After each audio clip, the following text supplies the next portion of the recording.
નમસ્કાર મિત્રો, West Indies ટ્રબલ્સની અસરના કારણે આગામી 12 થી 24 કલાક સુધી રાજ્યના કેટલાક વિસ્તારોમાં કમોસમી વરસાદની આગાહી કરવામાં આવી છે।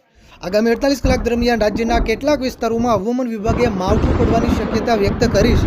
મિત્રો, હવામાન ખાતાની આગાહી પ્રમાણે આગામી 48 કલાક દરમિયાન કયા જિલ્લાઓમાં કમોસમી વરસાદ પડશે તેની વાત કરીશું, સાથે કેવો વરસાદ પડી શકે છે તેની પણ વાત કરીશું।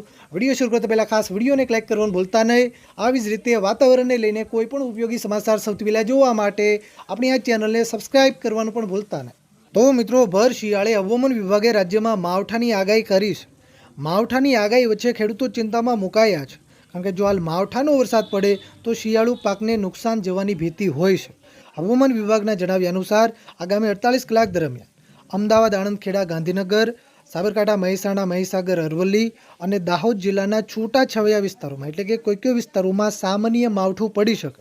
મિત્રો, કચ્છના વિસ્તારોમાં હવામાન ખાતાએ કોલ્ડ વેવની આગાહી કરી છે, એટલે કે આ વિસ્તારોમાં કાતિલ ઠંડી યથાવત રહેશે। આ વિસ્તારોમાં વરસાદની શક્યતા નહીવત છે, પણ ખાસ કરીને જે ઉત્તર ગુજરાતને લાગુ વિસ્તારો છે, રાપર તાલુકાના કોઈ વિસ્તારો છે, ત્યાં સામાન્ય ઝાપટું પડી જાય, પણ બીજા કોઈ વિસ્તારોમાં વરસાદની શક્યતા નહીવત છે। દક્ષિણ ગુજરાતના વિસ્તારોની વાત કરીએ તો દક્ષિણ ગુજરાતના વિસ્તારોમાં ખાસ કરીને ભરૂચ અને સુરત જિલ્લાના કોઈ વિસ્તારોમાં સામાન્ય ઝાપટાથી લઈને મધ્યમ સુધીનું માવઠું કોઈ વિસ્તારોમાં પડી જાય।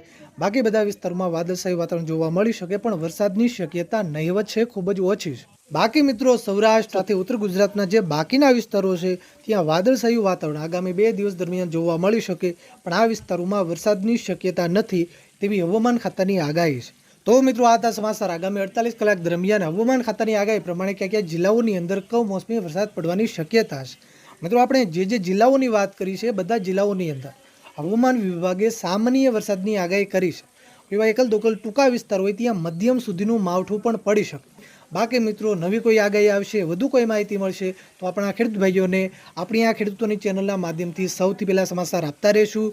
આ વિડીયોને તમારા બધા જ ગ્રુપમાં શેર કરજો, જેથી બધા મિત્રો સુધી આ માહિતી પહોંચે। ચેનલને સબસ્ક્રાઇબ કરવાનું ભૂલતા નહીં, વિડીયોને લાઈક કરવાનું પણ ભૂલતા નહીં।